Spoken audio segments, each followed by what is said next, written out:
Hello, class, and welcome to the Chapter 3 sample problems for financial accounting. This week, we are going to be learning about cash versus accrual basis in our chapter. And so we'll be walking through and continuing learning more about the accounting process mechanics associated with cash versus accrual basis. Hopefully you have been keeping up with the chapter materials in addition to the sample problems, because understanding holistically how the chapter works will help you a lot with understanding how these actual problems apply to the business world and how to do them well. So if you have not yet watched any of the MyLab videos, I highly recommend doing so. I have MyLab videos that are linked in Canvas, as well as you can access those through MyLab under the multimedia menu. And then there are also some lecture videos that I have posted out there from prior semesters, just so you can get more of a classroom style discussion feel if that works better for you. Some people like that format as well. So I will break these chapter 3 sample problems into a couple of videos just to make them a little more palatable for you. But go ahead and follow along. Everybody will have the same numbers on these problems as we have in the past.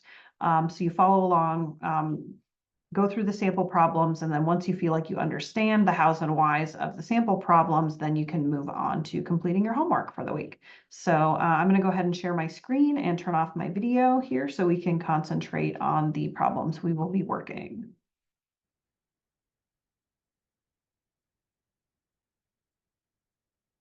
All right, so for our first problem that we're looking at here, we've got Total Pool Services. It's a pool cleaning company, and they have earned $130,000 of service revenue during 2024. Of that $130,000, the business received $105,000 in cash, and the remaining amount of $25,000 was still owed by customers as of December 31st. So under the cash basis, we only would recognize revenues or expenses at the time that cash had changed hands, which is different from the accrual method. Under the accrual method, as soon as we earn revenue by performing services or providing goods to our customer, even if they don't pay for it at that time, we would still record the revenue, and then we would record an asset for an account receivable if they had not yet paid, right? Oops, and I've got this completed already for you. I'm going to take the answers out and discuss where those came from. So we've got $130,000 worth of earned services there. All right, so they performed $130,000 worth of work during the period. Let me just change my format here really quick, so that's a little more. I have the thousands separator in there. All right. So they earned $130,000 during the period. Now, under the cash basis, we would only record revenue for what was paid for. And so in this case, they received $105,000 worth of cash. So we'll go ahead and we would show the $105,000 in revenue there.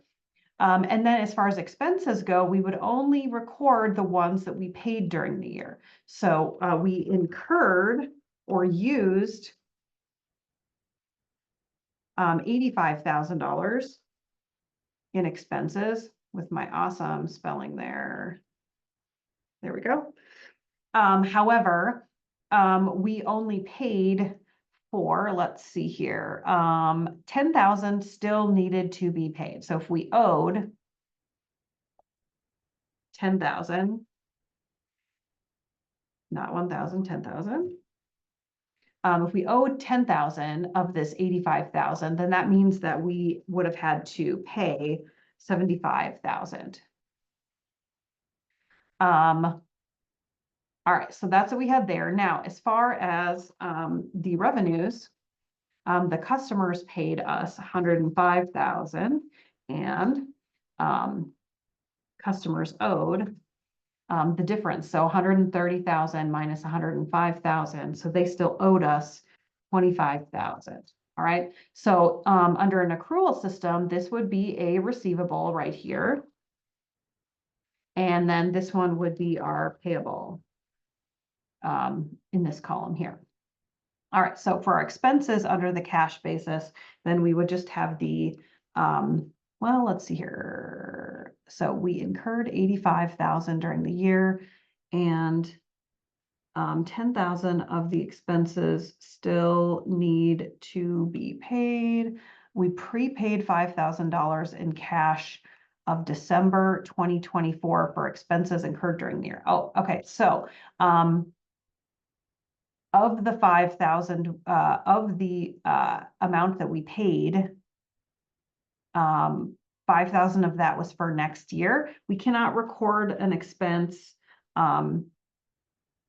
Let's see. Oh, in addition. Okay, yeah. So we paid 75,000 for the stuff that was incurred during the year. Plus, we prepaid for next year. However, under the cash basis, they don't really care when it's actually incurred. They care about when it was paid. So we're actually going to have 80,000 in cash expenses there.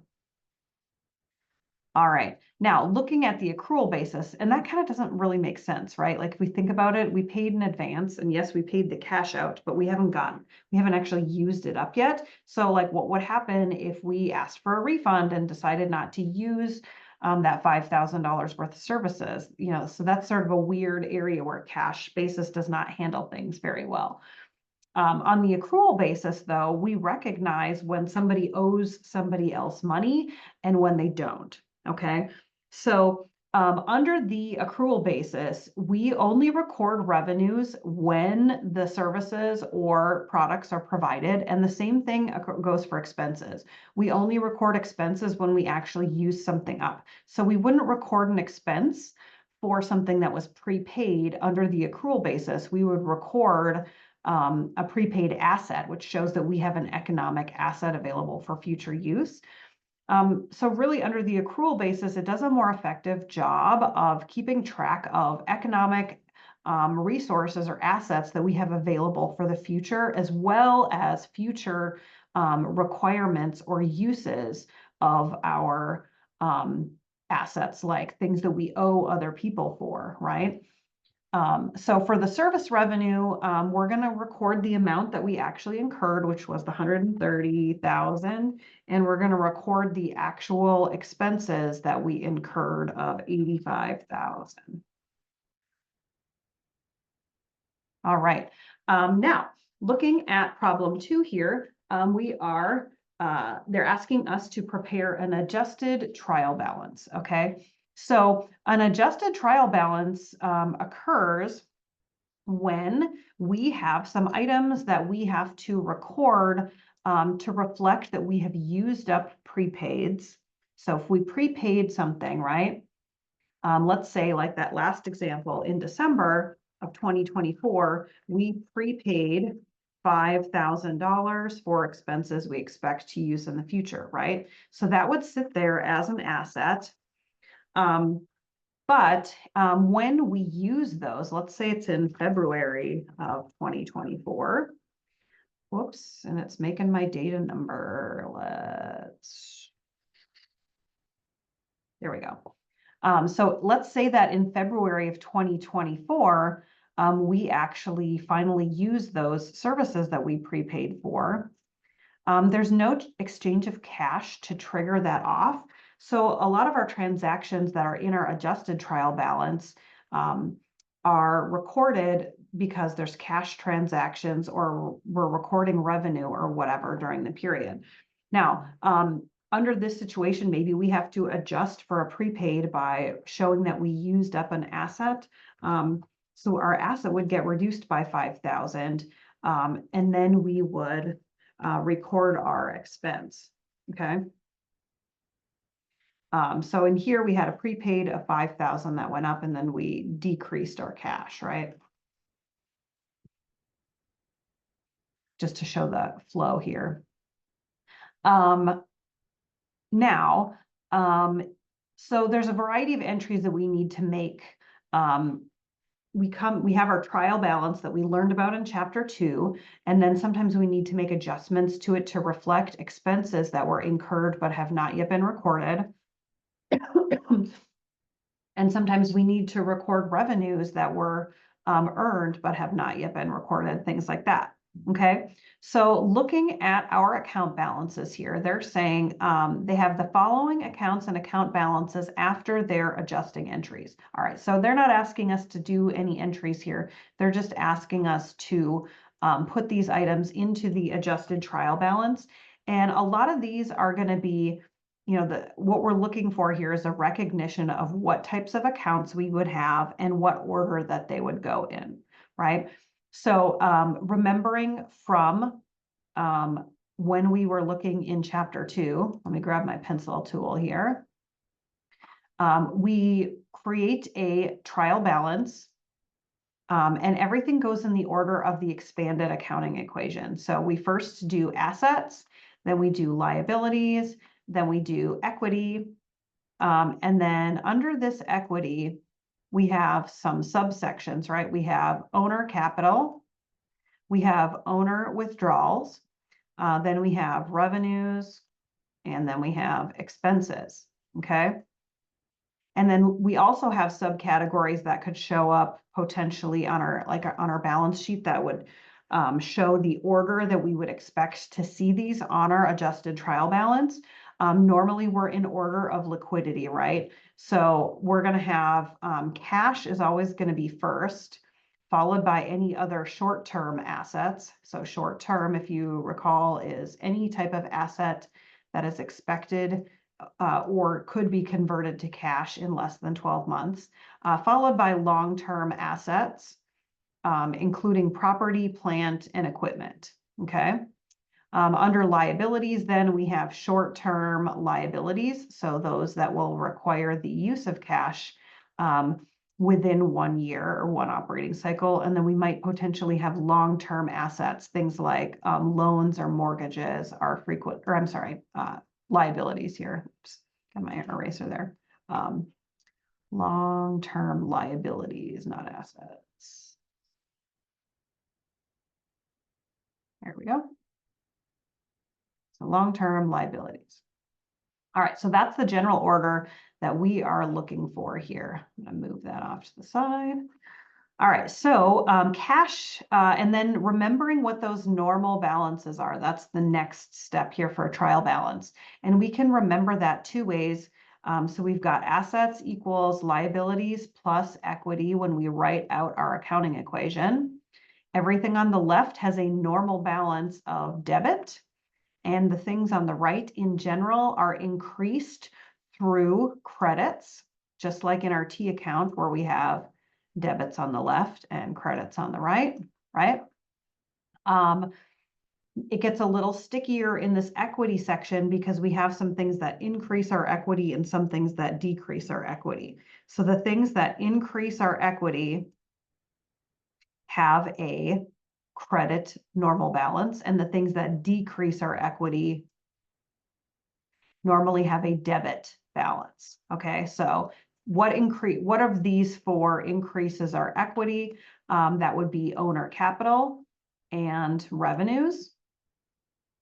And which of these four decreases our equity? That would be owner withdrawals, also referred to as dividends, and also expenses. So that's one way that you can remember that, is using that expanded accounting equation. Another way you can do that is using the dealer acronym. Dealer, 6 letters, right? If we cut it right down the middle, the things on the left have a normal debit balance, so they increase by debiting, and the things on the right have a normal credit balance. So here we've got dividends, so dividends or owner withdrawals. We have expenses, and we have assets. On the right-hand side, we've got liabilities.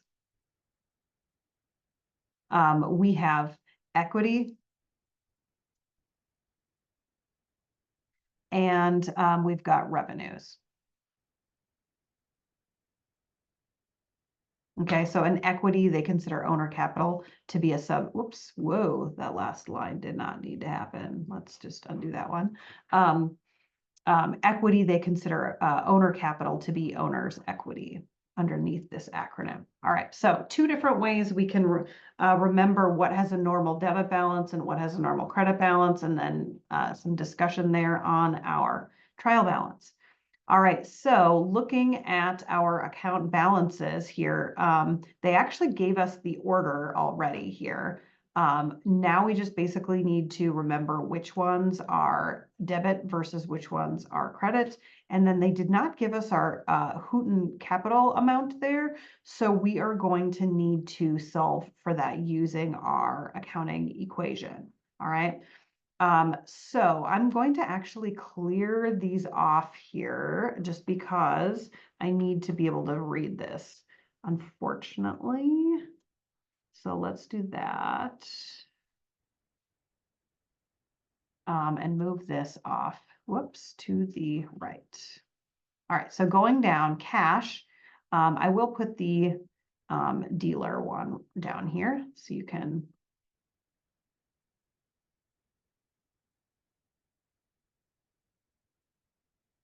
see. So debit's on the left, credit's on the right.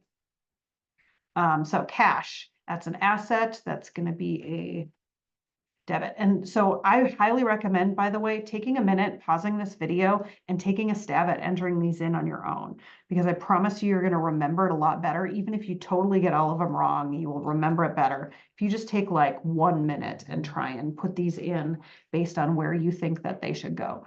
So identifying assets, liabilities, and equity accounts, and then figuring out whether they should be a debit or credit. So go ahead and pause.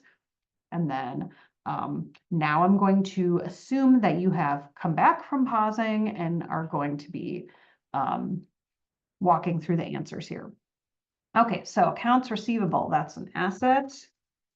Office supplies, another asset. By the way, they have these listed in the order that I talked about in that expanded accounting equation order. So that's sort of a clue in there. Equipment, 10,000. Accumulated depreciation. Okay, so accumulated depreciation, that is a contra asset account. It offsets the equipment, showing us how much of that equipment has been expensed on the financial statements over time. So that one will be a credit. Okay.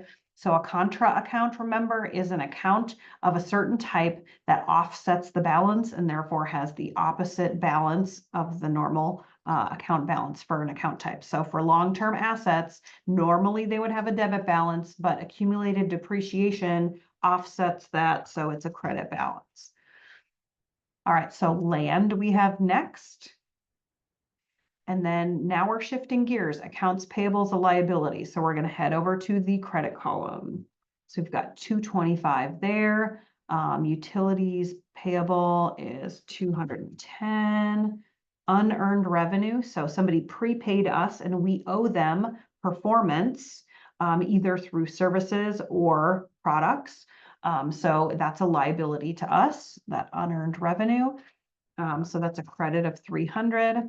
All right, now Houghton Capital, we're going to have to solve for that one. So I'm going to leave that blank, all right? Scrolling down here, we've got Houghton withdrawals. Now, normally equity is a credit balance. A withdrawal offsets that. So it just like here, we have dividends under our debit column. So Houghton withdrawals, oh, go away. I don't need you to prompt me here. Houghton withdrawals has 500 as a debit balance. Service revenue increases equity, so that's going to be a credit. That's 12,000. Salaries expense, that's a debit on the expense side here. So salaries expense 550. Depreciation expense, all of our expenses are going to be debits. Supplies expense of 80. And utilities expense, which is 400. So I'm just grabbing all of those numbers right from up there. Okay, now I'm going to add this up, okay? And actually, I'm going to bring up my little Excel here so I can add this up. So let's do 4025 plus 660. I'm just going right down the column, adding these up.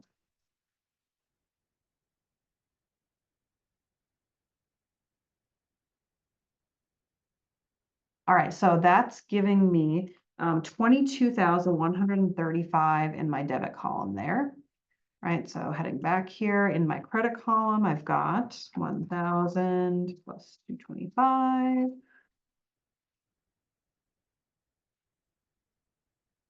$13,735. So obviously not balanced. What we need to balance this is to figure out what would go into our Houghton capital. So let's see, what is the difference there? 8,400, okay? So we're going to plug that in there, and that's what would give us a total of 22,135. And we know that that has to be the amount for capital because we're missing that amount up here, and we're off balance by that amount. So in order to make our trial balance balance, that's what we've got to have in there. So that's using our accounting equation to solve for that. All right, so that was problem number 2. Okay. So let's look at problem number 3. It says it's going to open a new window for me here. Where did it go? All right, I'll have to check on that one.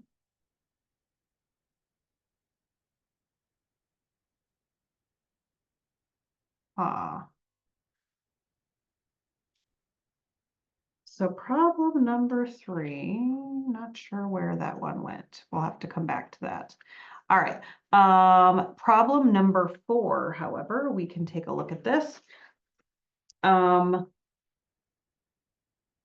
number 4, we've got identify the impact on the income statement and balance sheet if the following situations were not recorded. All right. All right, so we used up office supplies. All right, so what normally would happen if we used up office supplies is that we would be debiting our supplies expense, which would reduce our income, right? So if we don't debit those office supplies, they're sitting still in our office supplies asset account. So on the income statement then, we're going to have our supplies expense being understated, right? And then I'm just going to erase this here. We're going to have our supplies expense understated, and then our office supplies on our balance sheet, the asset, are going to be overstated because they're still going to show stuff that is no longer there, right? So as a result of this supplies expense being understated, that we didn't subtract that out of our net income, so that our net income is also going to be overstated. And then this also means that if our office supplies are overstated and our net income is overstated, that means that our equity, our retained earnings, is also going to be overstated because of that net income overstatement. All right, so next we've got accrued service revenue. So we earned revenue of 4,000, and if it hasn't been recorded, then that means that we're going to understate our net income, right? So our revenue is going to be understated on if we don't record that accrued service revenue, and then our net income is going to be understated also.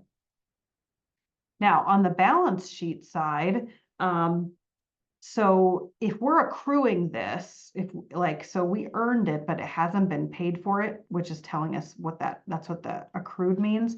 Otherwise, like they would say received cash for service revenue. But in this case, the adjusting entry would be like we would accrue that to show that they're going to owe it.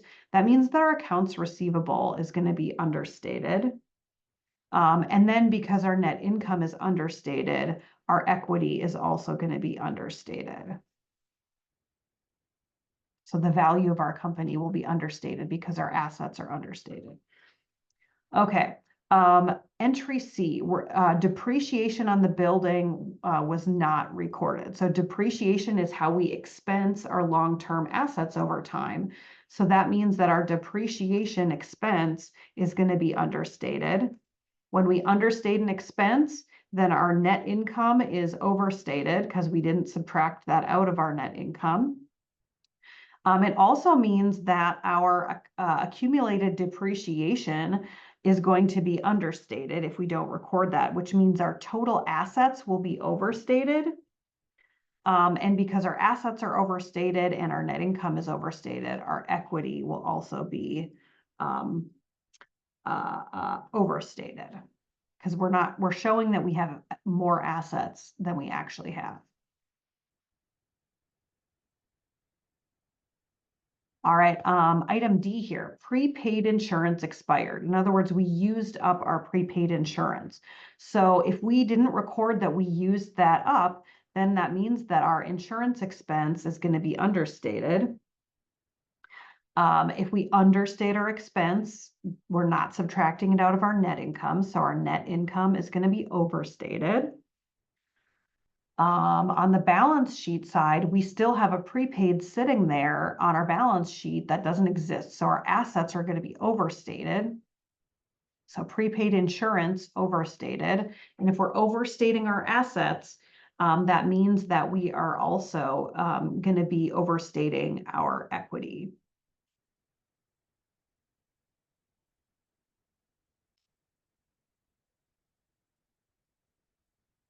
All right, problem E, accruing salaries expense of $2,750. So somebody worked for us, they performed services for us as an employee, and we have not yet paid them, and we owe them money. So if we don't record that salaries expense, that our salary expense is going to be understated. Again, if we're not recording that expense, we're going to overstate our net income.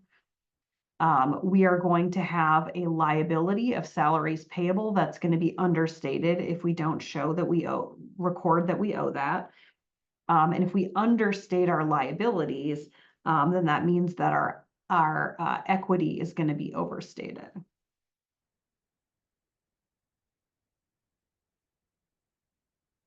Looking at the last one here, service revenue that was collected in advance has now been earned. So when that was recorded, we recorded a debit to our cash and we recorded a liability to perform those services. We did not record revenue for that. So that means that if we don't adjust for that, then our revenue is going to be understated. And because our revenue is understated, our net income is going to be understated. And then on the balance sheet side, we're showing that our unearned revenue liability is going to be overstated because we haven't reduced it down to reflect that we no longer owe that amount. And then that means that, so the liability is overstated and our equity then will be understated, because we didn't record the additional net income. All right, so that is problems 1, 4, and 6. I'm going to see if I can figure out what's going on with problem 3 there. And then I will record another video for problems 5 and 6. So thank you.